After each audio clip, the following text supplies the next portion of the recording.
Hi everybody, welcome back to Coverage Confessions. My name is Maria Angel Martinez and this is your go-to show for unraveling the most confusing parts of Medicare, straight talk, real stories, and expert guidance all in one place.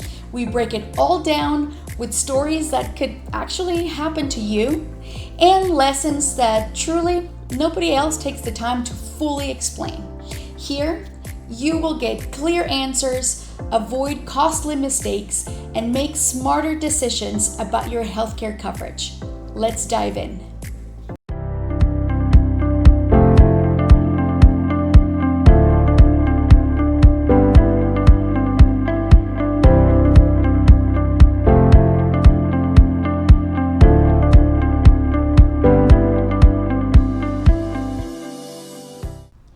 Today's confession comes from a lady named Barbara right here in Houston, Texas, and she shared this with us. She said, last year I had the perfect Medicare plan, all my medications were covered, and I hardly paid anything out of pocket.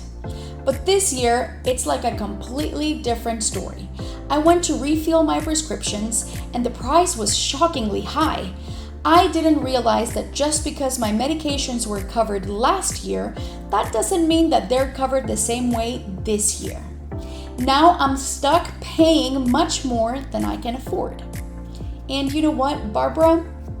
First of all, thank you so much for sharing this story. And yes, this happens incredibly often. So what we're gonna do is unpack it all in this episode. The reasons why something like this happens, and more importantly, what can you do about it? Okay, let's talk about one of the biggest things that throws people off when it comes to Medicare, which is prescription drug coverage. Even if you stay with the exact same plan for the next year, the same company, the same plan name even, it does not mean that it stays the same. Plans, they change all the time. They change what drugs they cover, how much they cover, how much you pay out of pocket for those medications, and what they expect you to pay up front before they help with anything. So let's break down a few reasons why Barbara's medications might have suddenly gotten more expensive this year than they were the year before. Number one reason could be a new deductible. Some plans introduce or raise deductibles each year. That means that you have to pay a set amount out of pocket before your plan starts helping you with medication costs.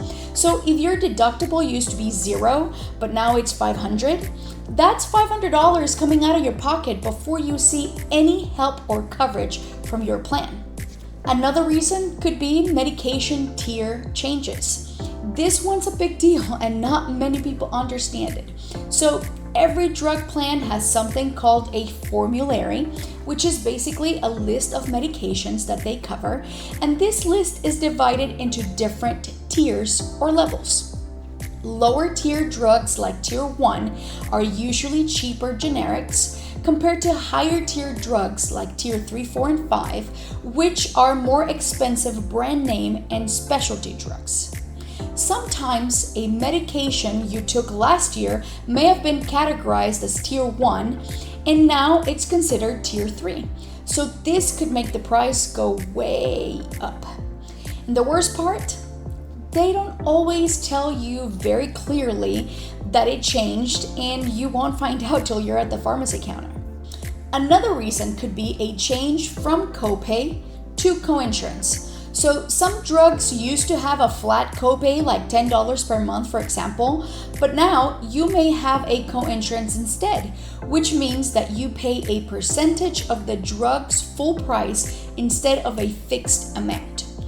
And if the medication costs hundreds or even thousands of dollars, well, that percentage could add up very quickly.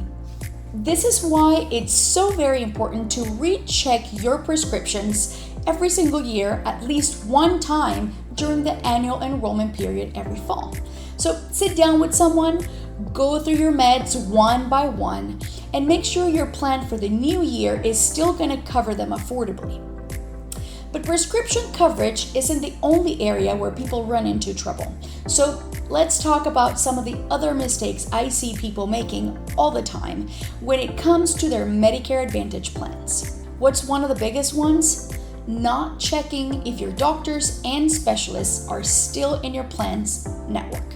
Because here's the thing, Medicare Advantage plans change their provider networks constantly.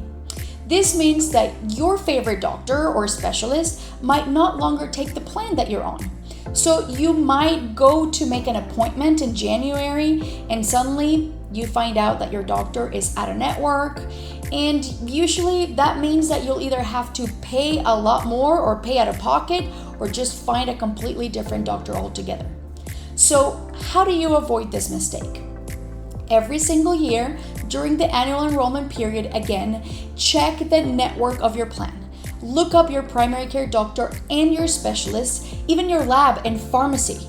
And don't just assume that because they took the plan last year that they're going to take the plan and still be in network this year. You want to know another area that people typically overlook? The extra benefits. I'm talking about things like dental, vision, hearing, gym memberships, transportation, even sometimes meal delivery services. These perks can be amazing, we all love them, but they're not guaranteed to stay the same year to year. Maybe last year your plan gave you $2,000 in dental coverage and 2 cleanings, and this year it might only cover the 2 cleanings and completely drop the $2,000. Or maybe they used to give you 24 one-way trips to medical appointments, and now they give you only 6 or none. These details matter, especially if you count on them. So here's the best advice for me. Always read the annual notice of change, which is a document that comes in the mail every September, and it lists all the changes your plan is making for the upcoming year. Read it thoroughly, or better yet, go over it with a licensed Medicare agent. Okay, now check this. What happens if you're like Barbara and you already picked the wrong plan? What if you're already in it and you realize that it's not working for you the way you want it to? Are you stuck with it for the whole year? The good news is that you are not stuck. You have options, and we're going to go over what those options are. Number 1, there's something called the Medicare Advantage Open Enrollment Period. And this happens every year from January 1st through March 31st. And during this time, if you're enrolled in a Medicare Advantage plan, you can switch to a different Medicare Advantage plan or even go back to original Medicare and a prescription drug plan if you for some reason wanted to do that. This is a one-time opportunity per year, and it's available to people already enrolled in Medicare Advantage, not for those that are on original Medicare, okay? Now, if that window has already passed, there's also Special Enrollment Periods, or SEPs, that allow you to make a change outside of the regular enrollment windows, as long as you qualify based on certain life events or circumstances. So let's talk about those. Let's run through some of the most common ones. Maybe you move to a new address and it isn't in the plan service area, or even if it's in your plan service area, maybe you now have more and new plan options to consider. In either one of those cases, you will get an SEP to pick a new plan that is in your new location. Number 2, you lose Medicaid eligibility or gain it. If your income changes and you qualify for Medicaid, or if you no longer qualified, that triggers an SEP. Number 3, maybe you move into a skilled nursing facility or long-term care institution. This includes nursing homes and rehabilitation centers. At that point, you get an SEP that allows you to make changes while you're living there and for 2 months after you leave. Number 4, you're diagnosed with a chronic health condition like diabetes or heart failure or COPD. In this case, you may qualify for a chronic condition special needs plan, or CSNP, that's built around your specific medical needs and includes providers and medications tailored to your condition. Here's another one. Maybe you qualify for extra help, also called low income subsidy, or LIS. So if your income and resources are low and you qualify for extra help, with your Part D drug costs, you're eligible for a plan change. And another one, your plan gets terminated or leaves the Medicare program. This includes if your Medicare Advantage or Part D plan decides not to renew its contract with Medicare.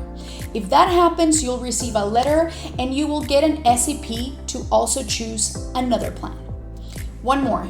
You regain Medicare eligibility after being temporarily ineligible. For example, someone that was previously incarcerated and has now returned to the community, they may qualify for a special enrollment period to enroll in Medicare coverage again.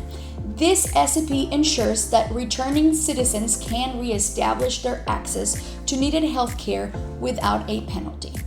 One more, you lose creditable coverage. This could be prescription drug coverage, but also includes medical insurance through your employer, union, or other group.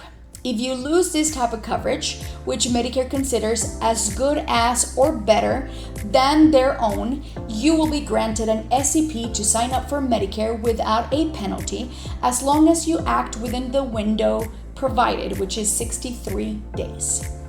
Let's go through a couple more. Many people don't know this one. This is a good one. Let's say that you receive your plan information in a format that you could not understand or access. If your plan materials were sent in the wrong language, were illegible, or didn't provide needed accommodations like Braille or large print, you may qualify for an SEP to make a change once the issue is recognized. And this helps ensure that every beneficiary has a fair and equal opportunity to make informed choices. And here's another good one. If you experience a qualifying natural disaster or emergency that kept you from enrolling or making changes during a regular enrollment period, CMS can grant an SEP if your area was affected and you were eligible but unable to act. Each SEP comes with its own time limits. Some will give you 2 months from the day of the event, and others last as long as you're in the qualifying situation, like while you're living in a facility. That's why it's so very important to know these rules and act quickly when your circumstances change. And one more thing, if you're ever unsure if you maybe qualify for an SEP, all you have to do is ask. A licensed Medicare advisor can help you figure out if something in your life triggers a change and can help you avoid being stuck in a plan that is not working for you. That's why it's so important to have someone in your corner, someone that you can call when something changes or when you're just not sure what to do. And that, my friends, wraps up today's episode of Coverage Confessions.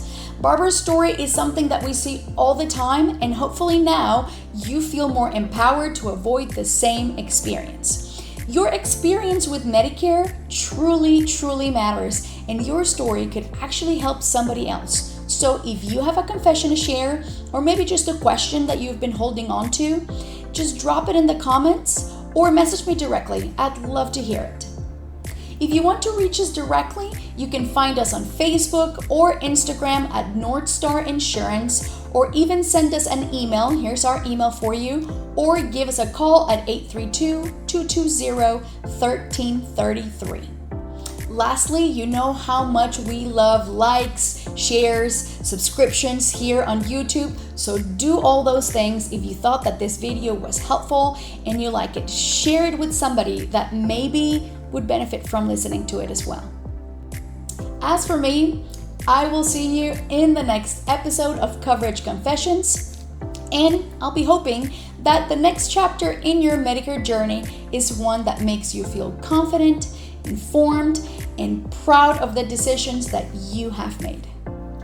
Thank you for hanging with me. I will see you in the next episode of Coverage Confessions, and I hope that the next chapter in your Medicare journey is one that makes you feel confident, informed, and proud of the decisions you have made.